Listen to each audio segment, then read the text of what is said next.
How's everyone doing? Today I'll be doing my random horror Blu-ray shelf video number 3. You guys seem to really like this, and I did the first one, and I've already had a bunch of requests to do more. So it is time for the third, and I need to start doing the rest of them. But I do love making these videos, especially that they're on the shelves randomly and not alphabetized yet. Once I finish doing all of these random horror Blu-ray shelf videos, I'm gonna take them all off, alphabetize them, finally, long overdue. And but I do like seeing random things right next to each other, things that normally wouldn't be, and I think that's kind of cool. So let me know if you've seen any of these movies on Random Horror Blu-ray Shelf number 3, and which one is your favorite on Random Horror Blu-ray Shelf number 3. But here we go. Here is the horror Blu-ray collection right here. And then I've got some collector's edition and Funko Pops and stuff like that. And then there's more up here on the second bookcase. And I do eventually want to make room, get another smaller bookcase here and put all this over there because I love the way that looks, but I need to make room for more horror Blu-rays. Come on. So obviously horror is my favorite genre by far, so I have the most Blu-rays of horror than any other genre. So eventually when I go through all of these random horror Blu-ray shelf videos, I will do a complete horror Blu-ray collection video. So stay tuned for that. It's going to be a long video, so get some treats and sit down for it when that happens. But I still have to go through the rest of these ones, so it'll be coming up soon. That's my goal. And again, for these random horror Blu-ray shelf videos, I have Arrow video releases, Criterion Collection horror, Steelbook horror, Digibook horror. Those are all separate. Those are in fact there. Twilight Time is down right there, and then Steelbooks, Digibooks, Arrow Video, Criterion Collection. So on these random horror Blu-ray shelf videos, they're just standard horror Blu-rays. I don't know, maybe one day I'll integrate them, but right now I have those things separate. So yeah, I have the horror Blu-ray separate, Arrow Video separate, Criterion Collection separate, Twilight Time separate, Steelbook separate, Digibook separate, and then everything else is just together. And then DVDs are separate as well, and 4Ks as well. So yeah, there's a method to the madness. There's a system. But now let's go ahead and get into it.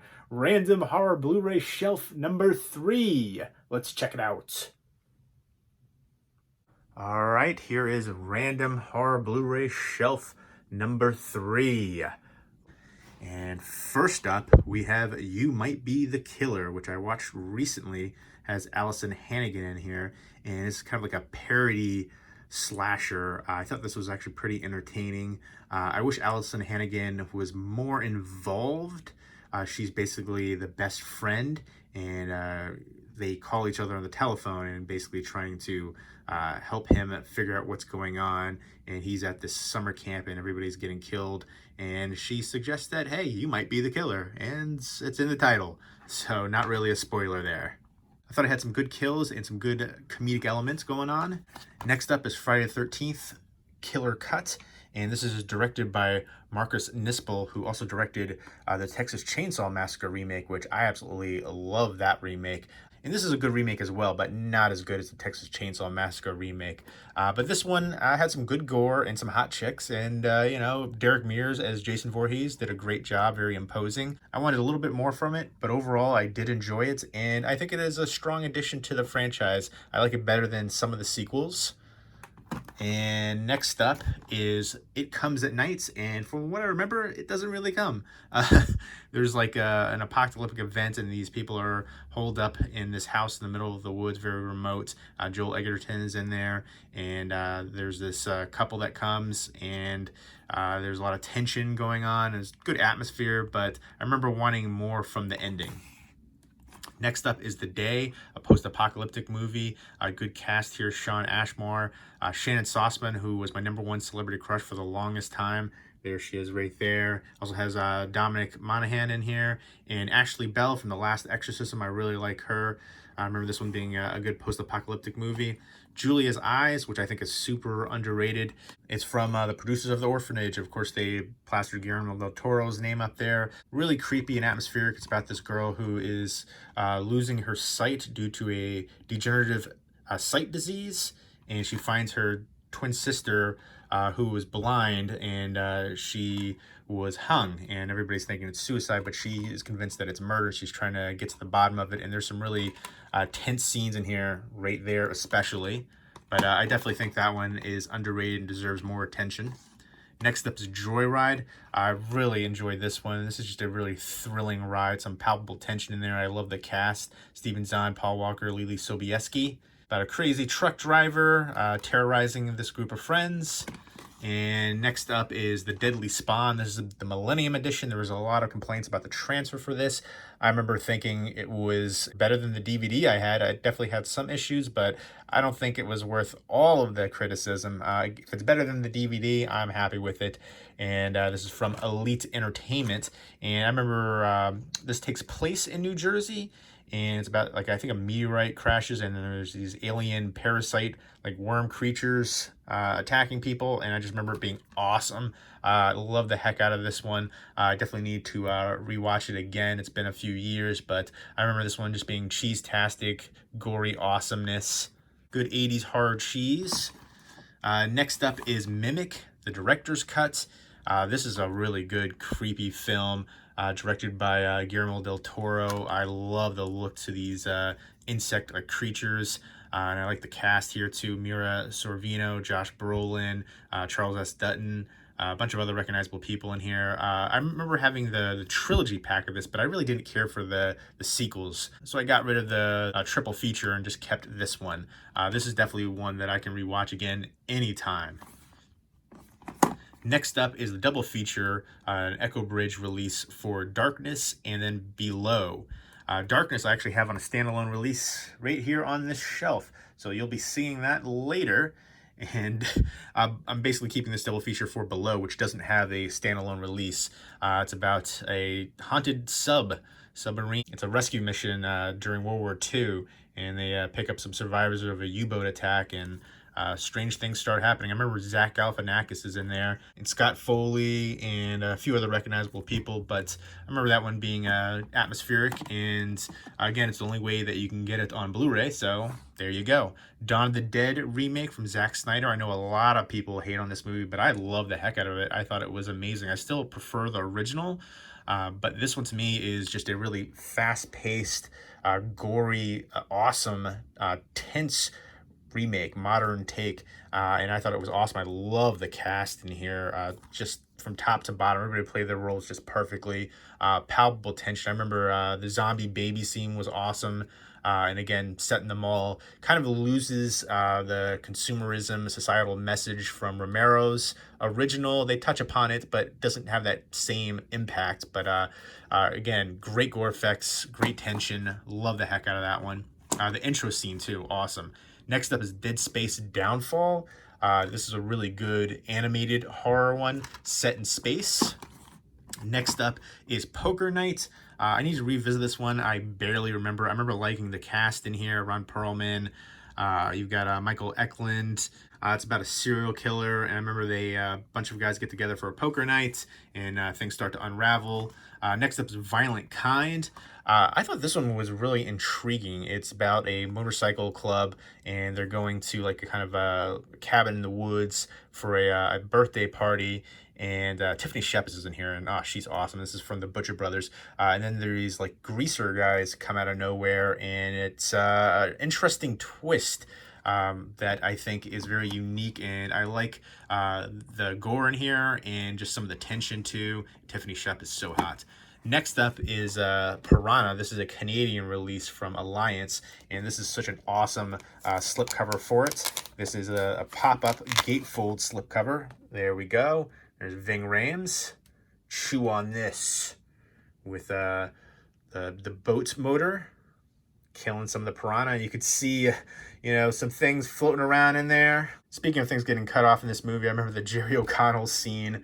But this one was a decent remake. I think I actually like Piranha 3 Double D better. I think I'm like one of the only ones that enjoyed that one a little bit more because it was just cheesier and over the top. And Hasselhoff too. I just love that. But this was a fun thrill ride. Some good gore in there and some good comedic elements. Next up is Mad Monster Party.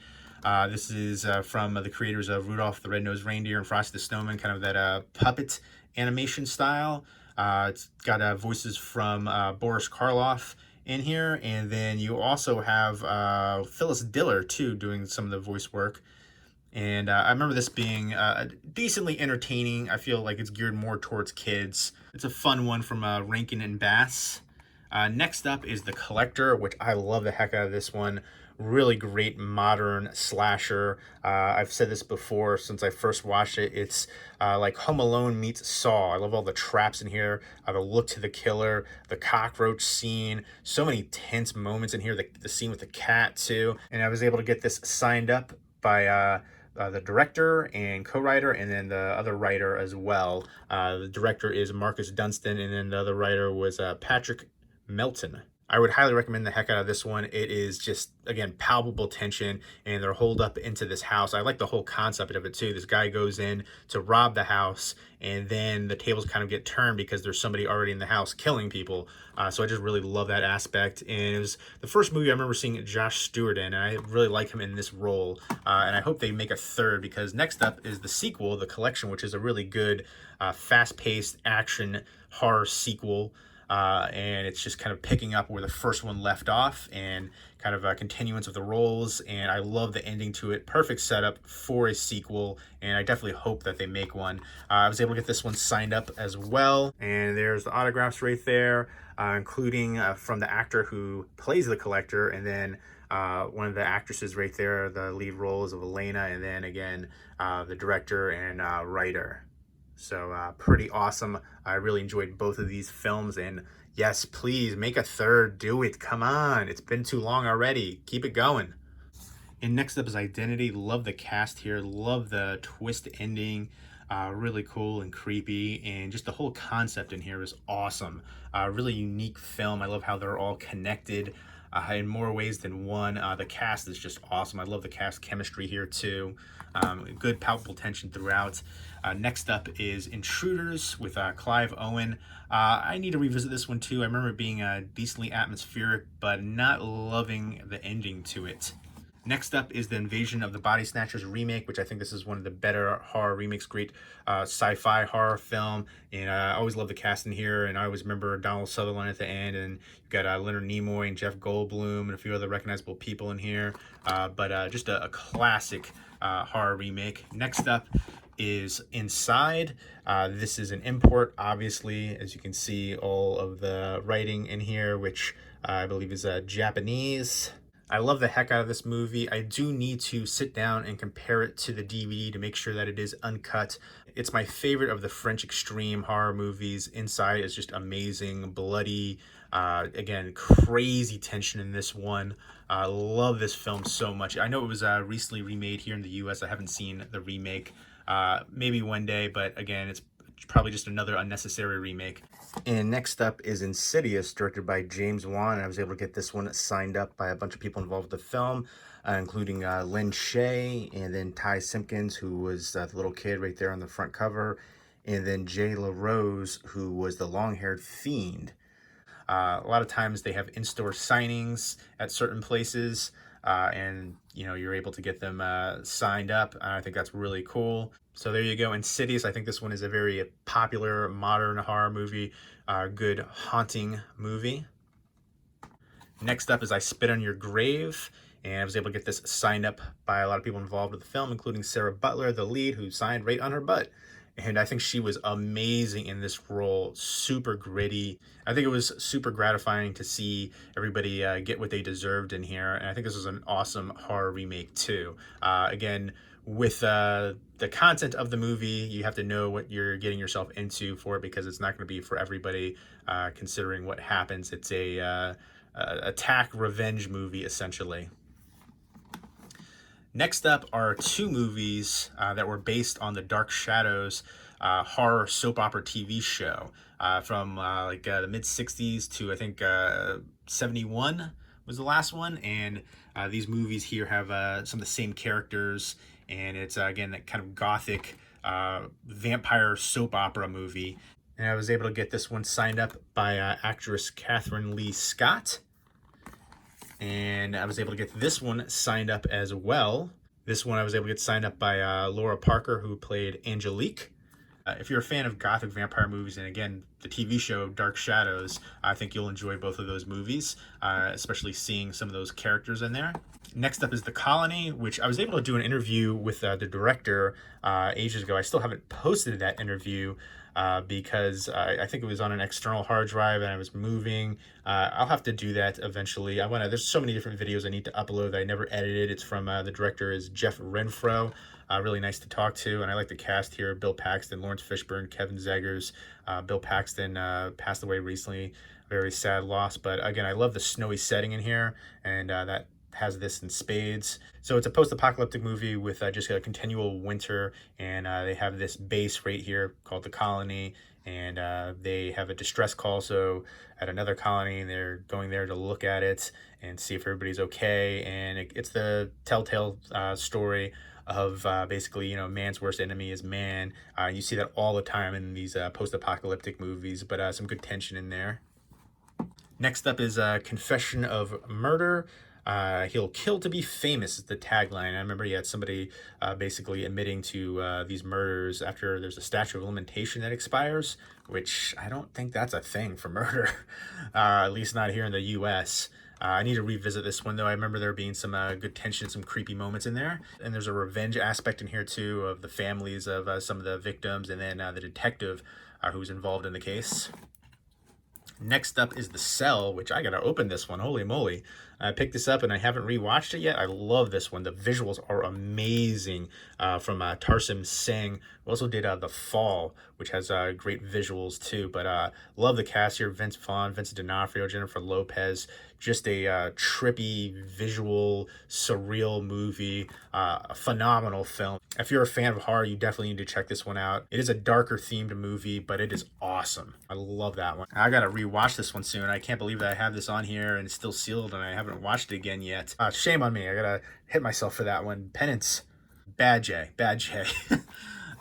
Next up is Troll Hunter, which is a Norwegian film about troll folklore. I think this one has some great comedic elements. I remember there's they're hiding from these trolls and they're farting, and it's found footage as well. I thought this one was definitely entertaining. I did a movie review for this forever ago on my channel, so check that out. I remember they're talking about doing an American remake for it, and I don't believe they ever did, thankfully, because it's unnecessary, because this one is awesome. But yeah, seeing these trolls, the different kinds of trolls, is just really cool. They, this documentary film crew sets up and they get this troll hunter to help them. And, they have a giant troll right there at the end. Next up is Mutant Girl Squad. This was insane.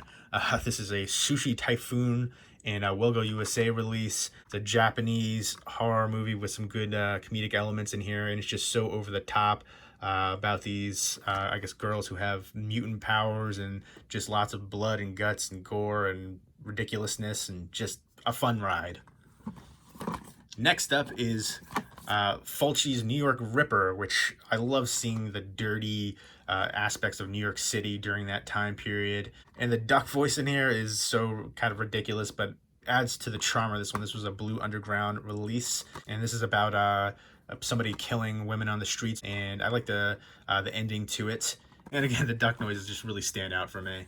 And next up is The Midnight Meat Train, and I love this movie so much. Vinnie Jones is awesome as the killer in here. I think his name was Mahogany. I think he says like one word the whole movie, and basically he's killing people on this train at night. And there's this photographer played by Bradley Cooper, in fact, who is also in another horror movie, Case 39, with Renee Zellweger.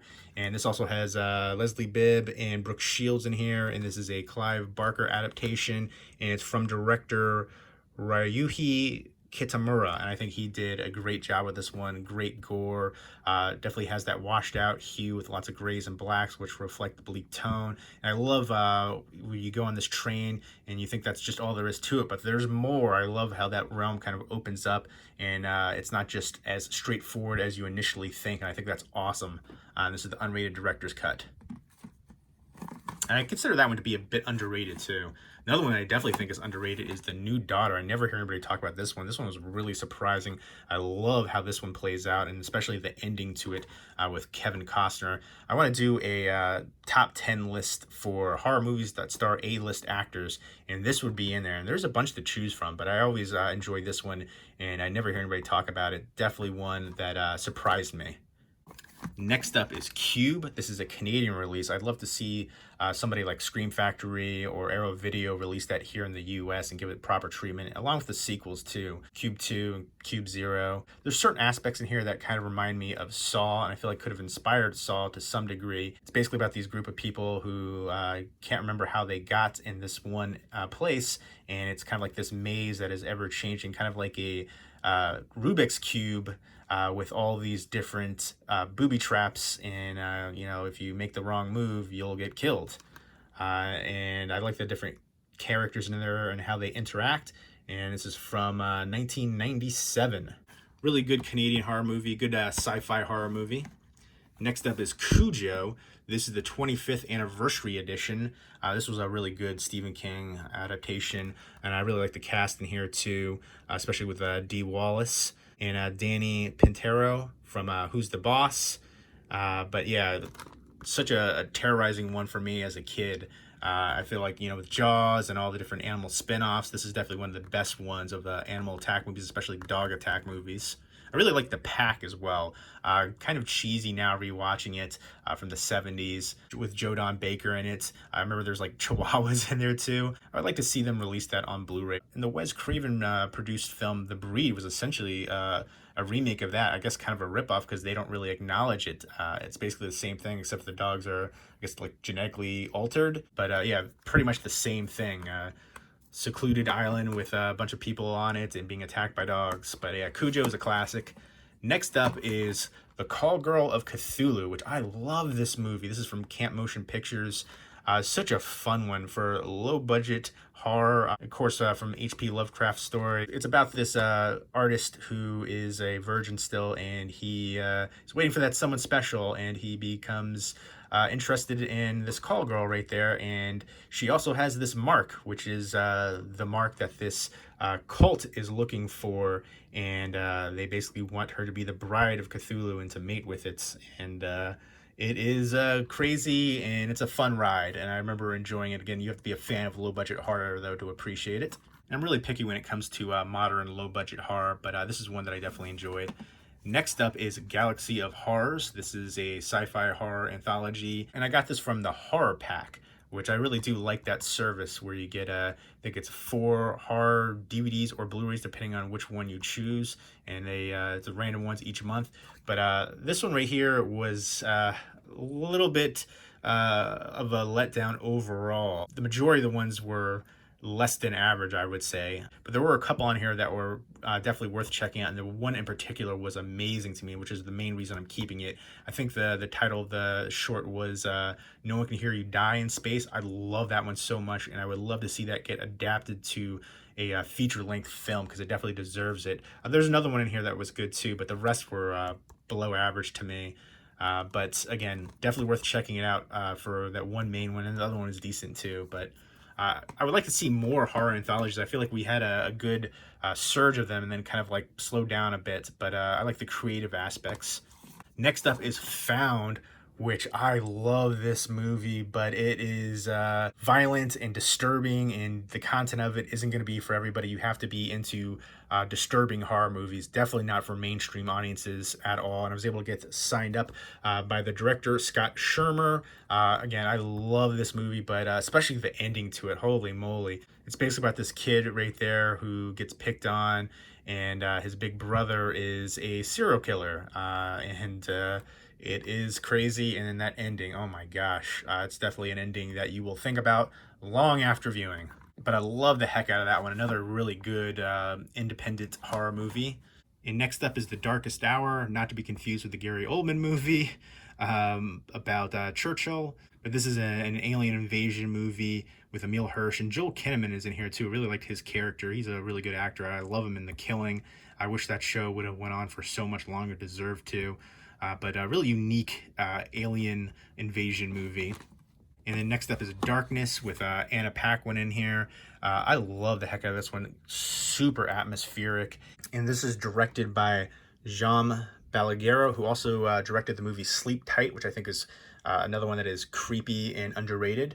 I remember they moved into this new house and creepy things started happening, and she's trying to figure out what's going on, and there's a dark history to the house. So kind of another creepy haunted house movie. Next up is Children of the Corn 3, Urban Harvest. I remember enjoying the heck out of this one, especially the ending. I thought that was awesome. And evil killer kid movies creep me out, and the kid in here was pretty creepy. And my favorite evil killer kid movie is Who Can Kill a Child, aka Island of the Damned, and happy to see that finally get a Blu-ray release not too long ago. Next up is The Devil's Reign. Holy moly, this one is cheese-tastic. Melting faces in the satanic cult led by Ernest Borgnine. The cast in here, so surprising. William Shatner, Tom Skerritt, John Travolta, and again, Ernest Borgnine right there. Super ridiculous. Nice release from Severin, a ton of special features. This one is cheesy. Definitely cheese-tastic, but I just kept it for just how ridiculous it is. Playback, which I remember this one being pretty creepy, and a lot of grays and blacks in here, that washed out hue, again reflecting the bleak tone, and somewhat reminiscent of The Ring with the VHS aspect. And I remember they find a VHS tape and there's some creepy things on there, and weird, bizarre things start happening. Christian Slater's in here. I remember thinking a certain few things towards the end could have been tweaked, and his character could have been utilized more too. I remember the trailer for it had him like all throughout it, and he's not in it quite as much. I remember he's like a police officer, I believe. Apparently there's this like violent incident that happened in this town, and this guy's doing like a project on it for school. Seems like a bad idea. That would definitely not be allowed today. But yeah, I remember it being pretty creepy and atmospheric, and I definitely want to revisit that one. Next up, Poltergeist 3, and then Poltergeist 2 right here. And this was a UK region-free release. At the time, it didn't have a US Blu-ray release. Now, both of these have Scream Factory Collector's Edition releases, and I definitely want to pick them up. I remember watching this one more so as a kid. There's a new high-rise apartment building, and there's like, you know, the mirrors and the mirror world, and just being pretty creepy in here. And Poltergeist 2. I do eventually want to pick up the collector's editions from Scream Factory, but I remember loving the whole franchise for Poltergeist, and definitely a tragic history as well, especially with Heather O'Rourke. But I like the cast in here. Some super creepy moments in these. And next up is Pontypool, which this movie is so underrated, and it deserves a Blu-ray release here. How does it not have one? That is so crazy. Stephen McHattie is awesome as this radio host, Grant Mazzy. And it starts off with a little bit of snow. I wish they would have utilized that more, but the majority of it is in this kind of looks like a old church, and that's where the radio station is, and they start getting these calls of these random weird incidents, and it's basically like an infection movie, but it's done through language and speaking, and I just think that's a really cool, unique concept. I remember I did a review for this on my channel forever ago when I first came across it at Blockbuster, actually. And I remember initially comparing it to George A. Romero's Night of the Living Dead meets Orson Welles' War of the Worlds broadcast. And I think that's still an apt kind of description for it. And I just remember loving the heck out of this one. And somebody needs to release this here on a proper Blu-ray. But this is a UK release that is region-free. So for now, that'll do for me. But really enjoyed this film, and nobody ever talks about it, and deserves way more attention and love. Criminally underrated. Just really smart horror. My only criticism for this movie is there's one scene at the very end that I was like, I could have done without that and maybe added a little something else to it instead. But overall, love the heck out of it. Next up is Hollywood Chainsaw Hookers, the special signed edition. I wish they would have this sign on the front instead of the back. This is from Fred Olin Ray. He's done a few of these, and they're all signed on the back like this, and I hate it. Sign it on the front. There's plenty of room right there. Would have been real cool on the chainsaw, or just plenty of room right there for it. But this one was awesome. Just cheese-tastic. There's this cult, and it has Linnea Quigley and Gunnar Hansen from the original Texas Chainsaw Massacre. And just people are getting killed, and good blood splatter and hot chicks in here. And it's just cheese-tastic fun. Next up is the double feature of Identity and Vacancy. I have Identity already on a standalone release. I would like to get Vacancy on a standalone release. I prefer standalone releases, especially when they're not in the same franchise. If it's on the same franchise, I'm okay with it. You know, double features like this. But if they're not, I don't really care for it too much. I don't know. I prefer standalone releases. And there's so many films that don't even have standalone releases that are in double features only. One that comes to mind is Scream Factory release for The Video Dead and Terror Vision. Both of those movies are amazing and deserve a standalone release, and they've released other films that aren't nearly as good and don't have as much fan following on standalone releases, so it doesn't make any sense with that. But I would love to see both of those get a standalone Blu-ray release. And I'd love to see The Outing get a standalone Blu-ray release. I remember watching that when I was younger and really loving it. But I'm definitely going to get a standalone release for Vacancy soon and get rid of this double feature. I remember this one being pretty good. This couple stops at this motel and they're being watched, and the people that run the hotel are essentially killing people in the hotel. And good tension there. Next up is Digging Up the Marrow from Adam Green. I was able to get this signed up by a bunch of people involved with the film, including Adam Green, Ray Wise, who actually had a chance to interview, and that interview is on my channel. You can check that out. And then Kane Hodder. So super awesome. This is a really cool, unique film. And I like the effects here too. A lot of people are playing themselves, kind of a mockumentary. Ray Wise is this guy saying that monsters are real, and there's this place called The Marrow, and you kind of like underground, and you can see some creepy stuff going on there. And Adam Green gets involved and checks it out, and I thought it was awesome, and I love the heck out of it, and very happy to get this one signed up. I really like Adam Green as a director. I like the Hatchet series, Holliston, and I would like to see him do more. And he's very fan friendly too, and he actually signs for free, or at least he used to. I don't know if he still does now. I expect that he does. He seems like somebody that would still continue to do that. So really cool, and somebody who's a genuine horror fan, and that comes out in everything that he does. Next up is Ticks. This is an Olive Films release, and I know this is out of print and goes for ridiculous money. This is one of my favorite killer bug movies right here. Arachnophobia would probably be #1, but Ticks might be #2 for me. This one is got some cheesy elements to it, but in a definitely good way. Seth Green is in here. You also have Alfonso Ribeiro, Carlton from The Fresh Prince, and a few other recognizable people, and it is just cheese-tastic. Fun, and I love what happens with Carlton. I mean, Alfonso Ribeiro at the end. But yeah, these bugs are awesome. I think Clint Howard's in here too. Yeah, Clint Howard and Rance Howard are both. And from what I remember, it's something about like some stuff that they're using to grow weed, and it affects this chemical affects the ticks and makes them get bigger and start attacking people. And it's just awesome. I love the heck out of this one. Next up is a double feature of Mr. Sardonicus and the Brotherhood of Satan. I remember this was a William Castle produced film. I think he wins the lotto, but he digs his father up. Just kind of a tale of greed. And this is a cult movie. And then next up, we've got What We Do in the Shadows, a great horror comedy movie. I love this movie so much. Kind of a real-world vampire film, like the Real World TV show, but with vampires. And then, of course, they have the TV show now, which I haven't seen that yet, but I've heard great things. But this is so entertaining. Would highly recommend the heck out of this one. I love the different types of vampires, too, and then the werewolves, and the beast. And next up is From a Whisper to a Scream. I was able to get this signed up by a few people involved with the film, including Clu Gulager, which I don't really like what he drew on there. There's a few different people, when they sign, they'll draw like little figures, and I kind of wish they wouldn't.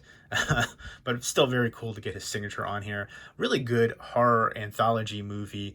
And again, I always say evil killer kids are, one of the things that freak me out the most horror-wise. And there's a segment here that has some of that in there, like a Civil War kids. And then it's narrated by Vincent Price. This is one of the last films that he ended up doing, from what I can recall. Really good horror anthology movie. Definitely in my top 10 favorite horror anthology movies.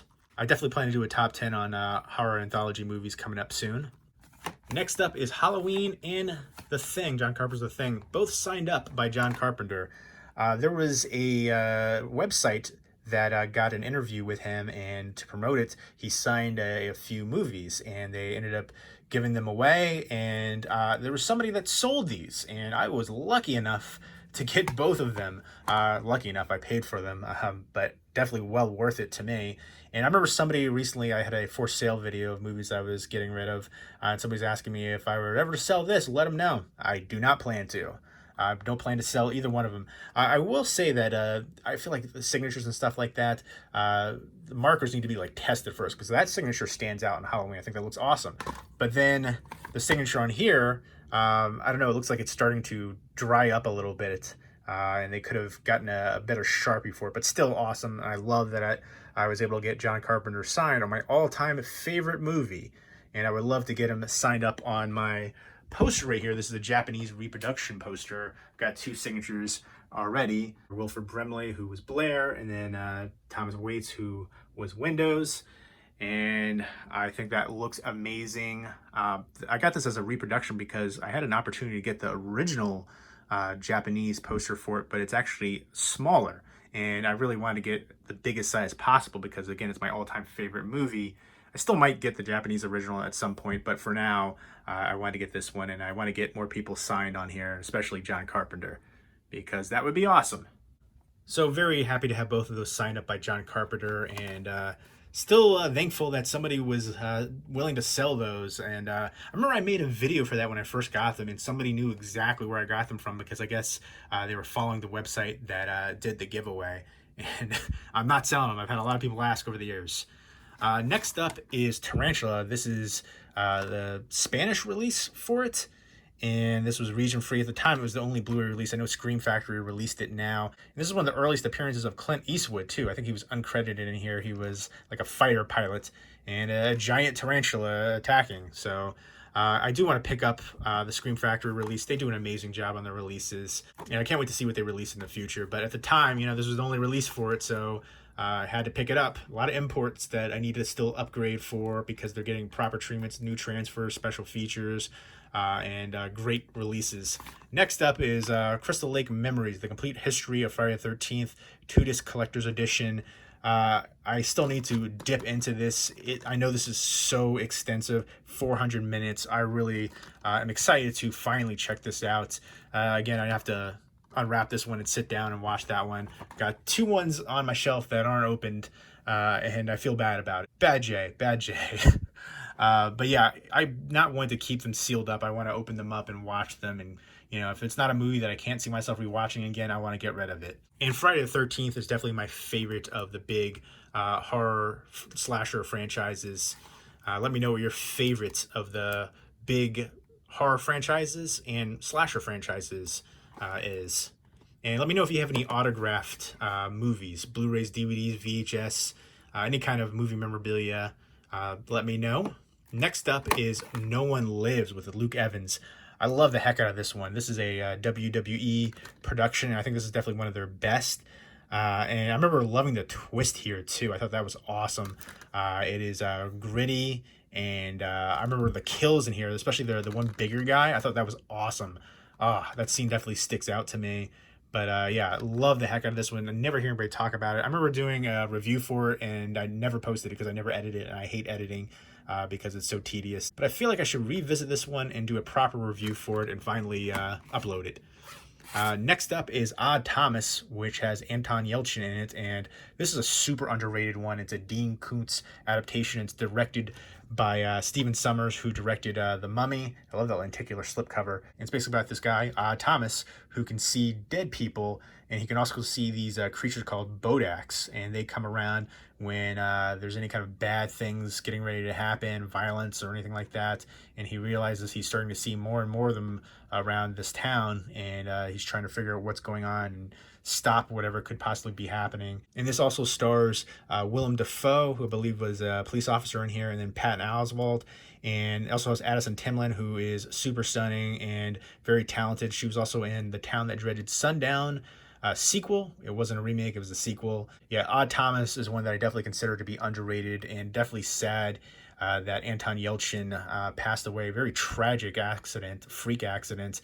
And I loved him in The Green Room too. That is one that I think is one of the most tense movies I've ever seen. But this one has some good visuals, good storytelling, and I could see the twist at the end coming, but it still had an impact on me. But yeah, I love that film, and there you go. So there you go. There was Random Horror Blu-ray Shelf number 3, and stay tuned because I have 7 more shelves to go. And let me know if you've seen any of these movies and what you think of them, and let me know which was your favorite movie on Random Horror Blu-ray Shelf number 3. Leave me those comments down below, and I hope everybody's doing well. Take care and keep it spooky.